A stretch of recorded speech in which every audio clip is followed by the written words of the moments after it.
저는 이제 어제 그 갤럽 여론조사, 이게 이제 5당의 그 각 정당 후보가 확정된 이후에 처음 나온 결과인데, 뭐 안철수 후보의 상승세도 눈에 띄었지만 지역별 지지도가 상당히 눈에 띄었는데, 맞습니다.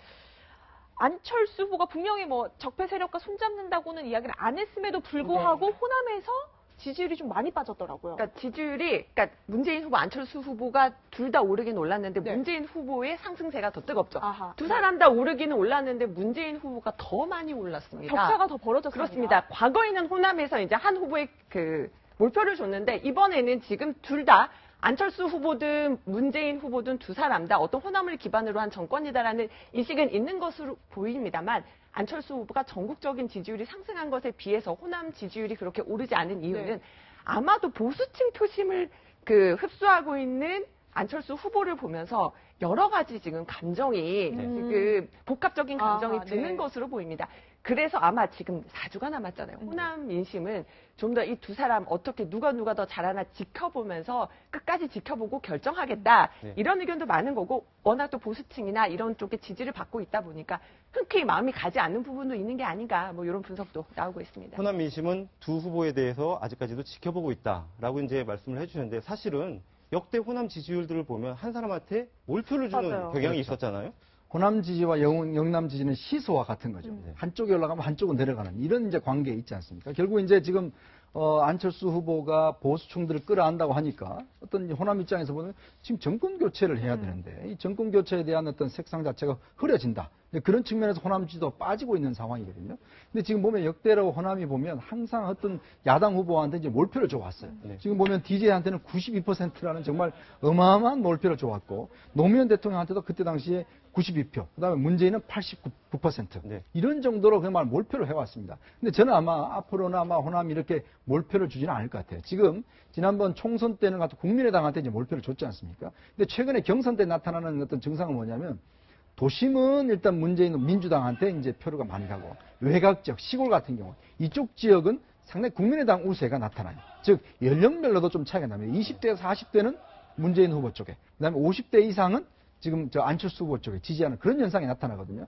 그러니까 아마 처음으로 이 호남 지역의 표가 분화되는 현상이 좀 나타나는 것 같습니다. 그러니까 그렇게 본다면 어차피 안철수 후보 입장에서 본다면 호남의 최소한 40%만 유지를 해도 본인으로서는 굉장히 플러스가 되는 거죠. 즉 저쪽에 원사이드하게 못 가져가게 하는 것 전략을 쓴다라면 충분히 될 수 있는데 문제는 이제 선거가 막판으로 다가가고 안철수 후보가 만약에 바른정당에 이렇게 손을 잡는다고 한다면 호남의 민심 자체가 혹여 한쪽으로 그냥 가지 않을까라는 그런 이제 걱정들이 있는 것인데, 근데 문제는 이제 국민의당 의원들이 지금 호남에 다 오고 있지 않습니까? 조직력도 갖추고 있고, 그러면서 본다면 저는 이번에 호남의 표심 자체는 그렇게 민주당한테 모든 것이 다 가는 그런 게임은 아닐 것이다. 최소한 6대4 정도는 되지 않겠는가라는 게 제 전망입니다.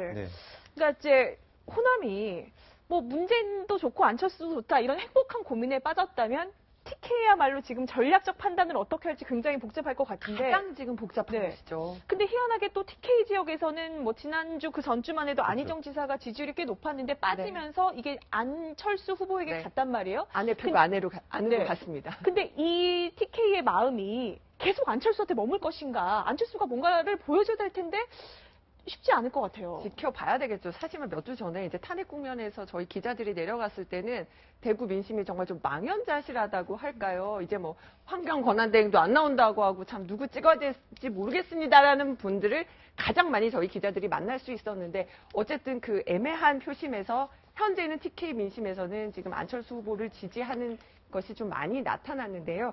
아마도 진짜 그런 게 컸던 것 같아요. 아까 그 보수 표심을 제가 좀 설명을 드렸는데 홍 후보나 유승민 후보를 찍는다고 해도 그게 사표가 될까봐 그런 심리 때문에 또 지금 안철수 후보를 찍은 것이 아니냐 뭐 이런 얘기가 나오는데 이 보수층 마음을 잘 잡는 것이 지금 또 안철수 후보의 숙제입니다. 이게 좀 다음 주 되면 좀 달라질 분위기가 좀 있어요. 그게 뭐냐면 지금 이제 홍준표 후보가 지금 경남지사를 사퇴를 안 하고 운동하고 있지 않습니까? 그러니까 연설을 못 해요. 말을 못 하는 지금 선거법 때문에. 근데 이제 4월 9일 날 되면 이제 4월 9일 날 거의 11시 59분 59초에 사표를 낸다는 거 아니겠습니까? 그러면 이제 선거 없이 그냥 보궐선거 없이 이제 경남지사 보궐선거 없이 이제 사퇴를 하는 것인데 그러면 다음 주부터는 이제 그 입이 본격적으로 열리기 시작합니다. 자, 그러면 지금 어떤 영남 지역의 TK 지역의 민심 자체는 어떤 사표 방지 심리로 해서 사실 안철수 후보에게 몰려가 있지만 다음 주부터는 아마 제가 볼 때는 홍준표가 집중적으로 TK 쪽에서 이야기를 할 겁니다. 네. 지금 뭐냐면 지금 뭐 박지원 상황 이야기 지금 여러 가지 지금 안철수 후보에 대한 어떤 네거티브 공약을 계속 할 거예요. 그러면 제가 볼 때는 아마 이 TK 민심도 지금과 같이 안철수 후보한테 지금 가 있는 민심 자체가 상당 부분 좀 홍준표 후보나 유승민 후보한테로 갈 수 있는 가능성은 충분히 있다고 봐요. 네. 왜냐하면 이 계속적으로 지역 어떤 좀 지역 정서를 자극한다든지 또 햇볕 정책, 그다음에 안보 불안 이런 것들 좀 자극을 하면 어떤 이쪽으로 갔던 쏠려갔던 민심 자체가 조금 균형을 유지할 수 있는 가능성이 있어요. 네. 자, 그러면 안철수 후보의 조금 지지도가 조정되는 양상을 나타날 겁니다. 네. 그렇다고 한다면 다음 주에 홍 후보와 그다음에 유승민 후보의 역할에 따라서 그만큼 TK 지역에서의 어떤 보수 정당의 지지표 이것이 상승한다라면 안철수 후보 쪽의 지지도는 빠질 가능성도 저는 염두에 두고 있습니다. 빠질 가능성이 있다라고 얘기를 해주셨는데 이거 분명히 어떻게 보면 예측인 것이죠. 그런데 네. 안철수 후보 측에서도 어쩌면 예감하고 있었는지 모르겠습니다. 이런 말을 했는데 같이 한번 들어보시겠습니다. 선대위 출범을 앞두고 참여를 부탁드렸습니다. 진심이 담긴 대화들을 나눴습니다. 나는 안철수 후보의 당선을 위해서 최선을 다하겠다. 최선을 위해서 돕겠다.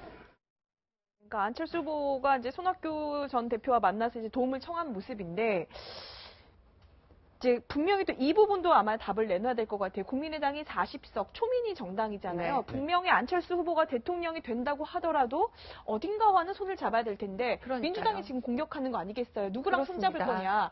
이 부분에 대한 답도 안철수 후보가 명확히 내놓을 때가 분명히 올 것 같아요. 그리고 저 며칠 전에 관훈 토론 있었을 때도 그런 질문 쏟아졌어요. 40석 가지고 어떻게 집권을 할 것이냐 그 질문이 쏟아졌는데 사실 이렇게 얘기를 하더라고요. 민주당도 저기 대통령이 돼도 여소야대는 마찬가지다. 어떤 당이 되던 간에 손잡고 다 협치를 할 수밖에 없다. 이런 답변으로 지금 공격을 피해가고 있는데 뭐 지금 또 안철수 후보 공격받을 것 중에 하나는 또 사드 배치에 대한 입장도 바뀌었다. 이 부분에 대해서도 이제 뭐 정의당이나 민주당에서 계속 표심을 향해서 말바꾸기 하고 있다. 이렇게 비판을 하고 있기 때문에 여러 가지 또 공격받을 요소들은 있습니다. 여기에 대해서 또 얼마나 잘 해명하고 돌파하는지가 안 후보 지지율을 유지하는 중요한 포인트 중에 하나입니다. 네, 안철수 후보의 지지율이 오르면서 문재인 후보의 발걸음도 바빠졌거든요. 문재인 후보 이분들을 만나가지고요 도움을 청했습니다. 장면 보시죠. 같은 또 시구고 우리 또 끈끈한 또 동지 사이니까 그런 이제 동지를 다시 한번 확인하고 사랑하는 사이는 원래 그렇게 서로 다투면서 또 사랑을 깊이 하는 겁니다. 더군다나 뭐 후보님께서 이렇게 막 적극적으로 성남까지 와서 이렇게 챙겨주시니까 감사합니다. 내가 대변할게요. 네, 알겠습니다. 네. 정권 말은 못하지만 정권 교체 함께 한다.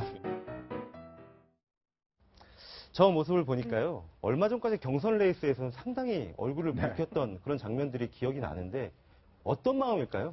지금 이제 겉과 속이 좀 저는 다르지 않나 싶습니다. 어차피 뭐 당의 승리를 위해서는 도와야 된다는 게 있지만 또 경선 과정의 앙금이 과연 깨끗이 이제 없어졌겠는가 이제 그런 생각을 드는데 지금부터는 이제 세를 불리는 싸움입니다. 아까도 이제 안철수 후보 이야기 나왔지만 안철수 후보도 이제 40석의 어떤 정당을 가지고 국정 운영하려면 누구와 함께 할 것인가를 비전을 제시를 해야 돼요. 즉 내가 대선이 된다면 누구와 손을 잡고 이 국정 운영할 것인가에 대한 비전을 제시를 해야 됩니다. 그걸 제시하지 못할 경우는 국민들에서 불안감이 생길 수가 있고 지금 문재인 후보도 마찬가지입니다. 지금 현재 이 정당 숫자가 119석 어제 탈당을 해서 그 정도밖에 안 되거든요. 그럼 이 의석을 가지고 어떻게 운영할 것인가 안 되거든요. 누구가 그러면 손을 잡아야 됩니다. 자 그러면 지금 현재 이제 안희정 그 지사한테 뭐 일부에서는 좀 지사직을 내려놓고 그만두고 이제 공동 선대위 안장을 해서 좀 도와주라 이렇게 이야기를 하는데 아마 안 지사가 그만둘 것 같지는 않고 그렇다면 지금 문재인 후보 측에서는 그럼 앞으로 누구와 손을 잡고 국정 운영할 거에 대한 비전을 좀 제시를 해야 됩니다. 그러기 위해서는 지금 뭐 들어와 있는 뭐 이런 사람들 말고 어떤 정치 세력과 손을 잡을 것인가에 대한 이 아웃라인을 제시해. 그게 이제 예를 들어서 섀도우 캐비넷이 될 수도 있고 그런 것들 제시해야지만이 국민들 앞에 좀 안심감을 줄 수가 있거든요. 그러니까 그 과제가 남아있기 때문에 저렇게 두 분들 찾아가서 함께 하자고 이야기를 하는 것인데 아마 다음 주부터는 본격적으로 연대의 싸움이 저는 진행될 걸 봅니다. 즉 누구를 끌어들이고 누구와 손을 잡을 것인가의 싸움, 즉 새 싸움이죠. 그게 진행될 텐데 안철수 후보는 다음 주부터 아마 바른정당이라는 이런 분들과 함께 본격적인 어떤 면에서 본다면 누구 세력을 좀 끌어당기는 데 할 것이고 지금 이제 문재인 후보 측도 좀 중도 진영과 보수 진영에 있었던 분들을 좀 영입하는 아마 그런 작전들을 많이 쓸 겁니다. 즉, 이 정당의 어떤 확장성, 이런 부분을 하기 위해서 다음 주는 그래서 확장과 연대의 싸움이다. 저는 그렇게 규정을 하고 싶습니다. 네. 그러니까 사실 안희정 지사와 이재명 시장의 지지율이 문재인 후보한테 가는 게 아니라 지금 안철수 후보한테 가기 때문에 저렇게 다급해진 건데 문재인 캠프에서 그런 이야기를 하더라고요. 뭐, 양 캠프에 있던 의원들 몇 명 보내준다고 그 지지층이 우리한테 오겠냐. 솔직히 말해서 정말 둘 중에 하나는 지사직이나 시장직을 좀 포기하고 와줬으면 하는 마음이 좀 있더라고요. 아니 근데 그거는 문 캠프의 바람이 아닐까 싶은데 솔직히 말해서 어제 기자들도 물어봤어요. 안 지사가 이렇게 좀 내려놓고 선대위원장을 맡아주거나 이런 건 어떻게 생각하냐고 문 대표한테 물었을 때 그러니까 문재인 후보는 이렇게 얘기했어요. 충남도민에 대한 도리가 있는데 감히 그런 말씀 제가 드릴 수 있겠습니까? 네. 라고. 드리고는 싶지만 네. 드릴 수 있겠냐고 말을 했고요. 충남지사라는 것도 지금 야권에서, 야권에서 충남지사 같은 게 거의 드물었기 때문에 어렵게 잡은 충남지사직이었기 때문에 안지사 입장에서는 내려놓기가 어렵죠. 그리고 내려놨을 때 안지사에게 얼마나 이게 돌아올지도 의문이고요. 그렇기 때문에 그 지사직 내려놓고 선대위원장 맡아주십시오 하는 거는 저는 개인적으로는 문 후보 측에 좀 큰 바람이 아닌가 싶기는 합니다. 네. 아까 이현종 의원님께서 이제 본격적으로 연대의 싸움이 시작될 것이다라고 하면 사실은 선대위가 잘 꾸려져가지고 똘똘 다음부터 네. 어떻게 이제 작전을 잘 펼쳐나갈 것인지 이런 부분들을 이제 고민을 해야 될 시점인데 근데 민주당 같은 경우에는 지금 내부 굉장히 시끄럽다는 얘기가 들리는데 어떤 내용입니까? 어제 저희 기자들이 또 예. 급하게 보고를 했어요. 민주당에 지금 비공개 최고위원회에서 고송이 오갔다. 알고 보니까 이제 선대위를 구성하는 과정에서 잡음이 있었습니다. 첫 번째, 상황본부장이라는 큰 또 중요한 요직이 있는데 여기에 이제 추미애 대표가 자신의 측근인 김민석 특보단장을 앉히려고 하는데 김영주 최고위원은 또 반대를 합니다. 이러면서 김영주 최고위원이 회의장을 박차고 나가고요. 여기에 대해서도 좀 시끄러운 것들이 있었고요. 두 번째는 어제 또 선대위원장직을 쫙 발표를 했어요. 여러 명을 발표했는데 특히나 그 경선 과정에서 경쟁을 했던 안희정 캠프의 박영선 의원 그리고 이재명 캠프의 이종걸 의원도 선대위원장 이름을 올려놨는데 이 두 사람은 연락 못 받았네요. 연락 받은 적이 없다? 받은 적이 없다. 보통은 이거 해주십시오라고 부탁을 하고 이름을 올리는 게 보통 맞는 순서죠. 근데 두 사람에게 연락도 가지 않고도 이름을 올려놔서 이 부분에 대해서도 이제 지금 당 대표 측에서 이제 이렇게 진행을 했다라고 알려지고 있는데 여기에 대해서도 잡음이 이어지면서 오늘은 결국은 문 후보의 비서실장이죠. 임종석 비서실장이 부적절했다. 이렇게 입장문을 내고 좀 다시 재조정했으면 좋겠다. 이렇게 밝히기도 했습니다. 네. 그러니까 이제 하루 전 상황으로 돌아가 보면 선대위 구성을 놓고 이제 민주당 최고위가 회의를 하는데 고성도 오가고요. 뭐 한 최고위원은 자리를 박차고 나가기도 하고요. 그렇죠. 상황이 복잡했다고 해요. 일단은 먼저 그 김영주 최고위원 이야기를 먼저 한번 들어보시죠. 자꾸 강행을 한다고 해서 회의가 끝나지도 않고 그러고 있는 거죠. 거의 한 70, 80%가 다시 논의하자는 의견이 많죠. 선대위 구성은 대표 권한이고 우리는 심의하는 건데 우리 심의에 문제가 있으니까 우리는 심의를 좀 집중적으로 하자 이런 거고 여기서 심의를 끝내달라고 하는데 거기 동의를 할 수가 없어서 제가 나온 겁니다. 그러니까 이제 우여곡절 끝에 어제 발표를 하긴 했지만 결국은 이제 추미애 대표의 의중이 많이 이제 관철이 되지 않았겠습니까? 근데 추미애 대표는 이제 저는 친문의 지원을 받아서 당대표가 된 걸로 기억을 하는데 이게 왜 이렇게 자리를 두고 지금 다툼이 일어나는 겁니까? 그러니까 결국 이제 지금 정말 뭐 아직 떡도 없는데 지금 서로 자리 갖고 싸우는 거 아니겠습니까? 그냥 제가 볼 때는 원래요, 이 대선 캠프가 꾸려지면 기본적으로 후보 중심으로 가는 게 이거는 원칙입니다. 사실 후보가 선거를 하는 거잖아요. 그러니까 그런 측면에서 지금 추미애 대표가 물론 본인 대표 상임선대 위원장이 하지만 근데 문제는 이 상황에서 본인의 어떤 측근들을 지금 배치하려고 하는 것 자체가 보면 이거는 뭔가 정치적인 또 계산도 있는 것이거든요. 그런 면에서 볼 때는 추미애 대표가 어떤 면에서 참 너무나 자기 욕심을 내세우는 건 아닌가. 왜냐하면 선거를 하려면 기본적으로 후보와 호흡이 맞아야 되거든요. 그러니까 그런 측면에서 굉장히 지금 민주당 내부 자체가 서로 어떤 정말 이제 아직 집권도 하지 않았는데 벌써부터 자리 싸움을 하는 것 자체가 보면 결국 이게 안 좋게 비춰지는 것이고, 근데 제가 볼 때 이런 현상은 그동안 대세론을 너무나 오래 누리다 보니까 결국 이제 모든 것이 아니 뭐 다 당선될 거 아닌가 이런 식의 이제 만연하고 있으면서 의원들 간의 긴박감, 긴장감이 없는 떨어진 저는 그 결과라 보거든요. 왜냐하면 지금 당선이 안 될 것 같으면 지금 저런 싸움 일어나지 않습니다. 모두 후보 중심으로 똘똘 뭉쳐서 정말 밤을 새워도 지금 모자랄 판에 지금 자리 가지고 며칠새 저렇게 싸우고 지금 이렇게 뉴스로도 다뤄진다는 것 자체가 민주당이 지금 이 상황 자체를 얼마나 안이하게 보고 있는가라는 걸 이제 보여주는 것이죠. 이 부분을 다시 한번 짚어보고 싶은데 아까 말씀을 해주셨지만 공동선대위원장에 박영선 의원, 이종걸 의원 이렇게 포함시켰다는 거 아닙니까? 네. 근데 정작 당사자들은 들은 적도 없다, 연락받은 적 없다. 근데 이게 상식적으로 가능한 일일까요? 그러니까 당 대표 측에서 이렇게 좀 인선을 정했다고 하는데 박영선 의원한테 제가 오늘 좀 전화를 해봤어요. 본인도 답변하기 굉장히 곤란해 하더라고요. 그리고 이 상황이, 그러니까는 박영선 의원에게 연락도 안 가고 바로 선대위원장 발표가 있었다는 사실이 알려진 후에야 문재인 후보가 어제 박영선 의원에게 이제 늦게 전화를 했다고 해요. 그래서 이제 박 의원이 그 얘기를 들었다고 하는데, 그러니까 뒤늦게 이제 문 후보도 모르고 임종석 비서실장도 모르고 송영길 본부장도 몰랐다고 하는 거예요. 지금 당과 또 선대위 그 캠프, 문 후보 캠프 사이에서도 뭔가 힘겨루기가 있는 거 아니냐 이런 지금 분석들도 나오고 있고요. 그래서 임 비서실장이 오늘 또 이렇게 재조정해야 된다 입장문을 냈고 송영길 본부장을 또 중심으로 선대위 다시 한번 꾸려보자. 지금 재조정에 나선다고 하니까 지금 뒤늦은 봉합에 나선 거고 문 후보도 어젯밤에 전화를 걸었다는 건데 어떤 식으로 좀 갈등을 봉합할 수 있을지 좀 지켜봐야 될 것 같습니다. 네. 근데 문재인 캠프는 이제 제가 뭐 이런 거 가지고 갈등 하는 모습 보여야 되겠냐라고 했더니 아이고 차라리 이렇게 문제되는 거 빨리빨리 터지고 나면 좋다라기보다는 뭐 괜찮다. 그리고 안철수 후보가 상대적으로 문재인 후보에 비해서 검증 받을 시간이 없었다. 우리는 총알이 좀 꽤 많다. 문재인 대세로는 계속 갈 거다. 자신감을 계속 보이고 있긴 하더라고요. 총알도 어떤 총알이 굵으냐, 화력이 세냐 이거에 따라 달려 있겠죠.